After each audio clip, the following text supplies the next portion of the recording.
This story is brought to you by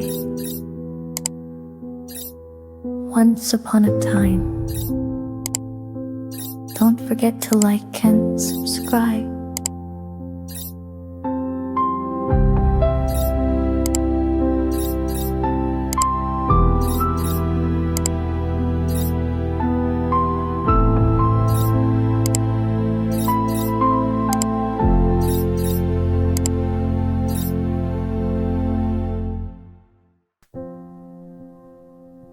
He walked in wearing the kind of smile that made you wonder if he'd ever truly been hurt. The kind of smile I didn't trust. I was behind the counter halfway through my shift, half-heartedly wiping down coffee cups when he ordered a cappuccino and asked if I believed in fate.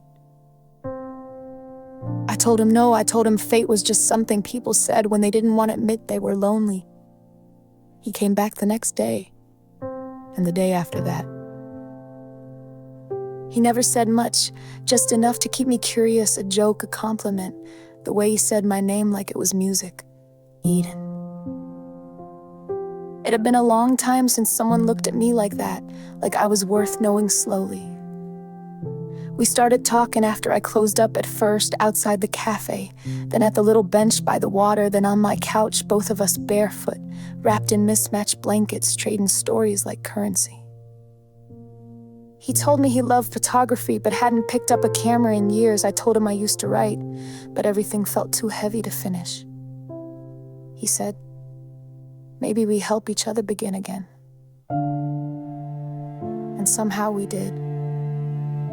I fell in love with him in the quietest ways, the way he always made sure I walked on the inside of the sidewalk, the way he read the last line of every book first, even though it made no sense. The way he never reached for my hand, but always held it when I reached for his.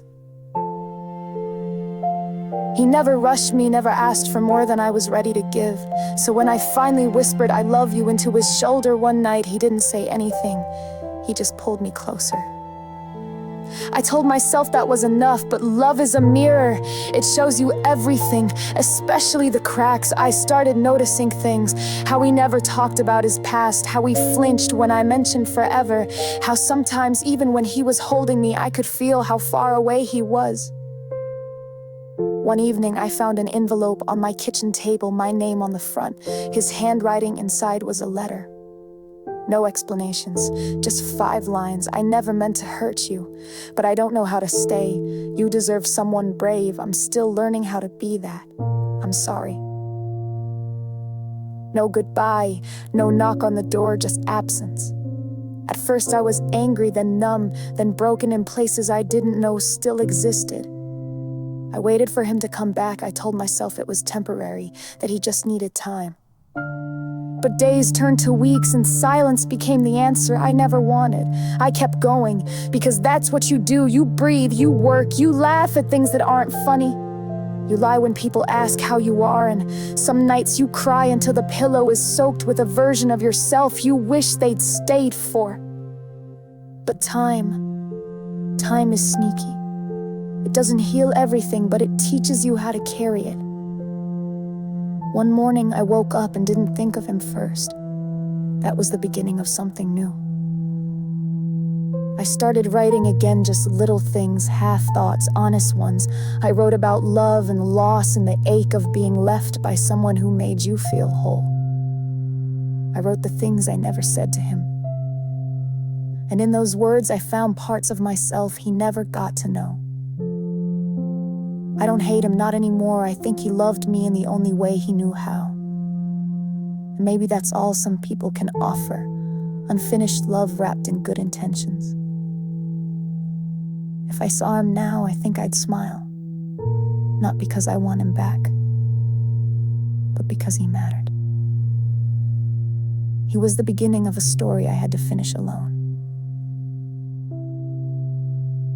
And I did.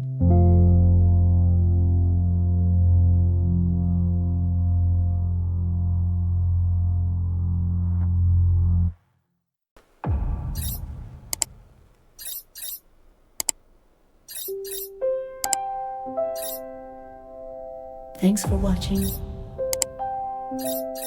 Subscribe to Once Upon a Time for more daily stories.